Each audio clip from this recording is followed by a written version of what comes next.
Saturday night స్టూడియోకి వెళ్ళామని ఒక షార్ట్ పెట్టాను. దానికి కంటిన్యూషన్ బ్లాగ్ అనమాట ఇది. లోపలికి వెళ్ళగానే అన్విత ఫాస్ట్గా తను సెలెక్ట్ చేసుకున్న ఐటమ్స్ అన్ని కవర్లో వేసుకొని ఇలా క్యూలో నిలబడ్డాం. మేము లేట్గా వెళ్ళాం కదా, క్లోజింగ్ టైం అనమాట. ఇంకా ట్రయల్ రూమ్ దగ్గర క్యూ చూస్తే చాలా పెద్దగా ఉంది. అలానే ఒక్కొక్కరి చేతిలో ఒక 5-6 ఐటమ్స్ అయితే తక్కువ లేవు. లేడీస్ కి మిర్రర్ కనిపిస్తే చాలు, ఇక దానిలో చూసుకొని సుడిపడతాం కదా. నేను పక్కన వీడియో తీస్తున్నానని తెలిసినా కూడా పక్కన అమ్మాయి చూసారు కదా, రాగానే బ్యాగ్ అంతా తోసేసావు. ఎన్ని ఉన్నాయి లోపల పేర్స్? అక్కడ క్యూ ఏమో చూడు, ఫుల్ క్యూ.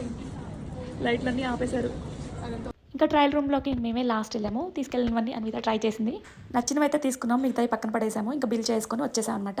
దానికి సంబంధించిన ఫుల్ వీడియో వ్లాగ్ ఒకటి అప్లోడ్ చేశాను. దానికి సంబంధించిన లింక్ కింద డిస్క్రిప్షన్లో ఇస్తాను. ఒక బ్లాక్ ఫ్రాక్ ట్రై చేసింది అన్విత, అదైతే బాగుంది కానీ తీసుకోలేదు. ఇంకా లేడీస్ షాపింగ్ అంటే ఇలానే ఉంటుంది కదా, కావాల్సింది ఒకటైతే ట్రయల్ చేసేవి బోల్డ్ అన్ని ఉంటాయి. చివరికి అన్ని ట్రై చేసి ఏమీ తీసుకోకుండా వచ్చినా ఆశ్చర్యం లేదు.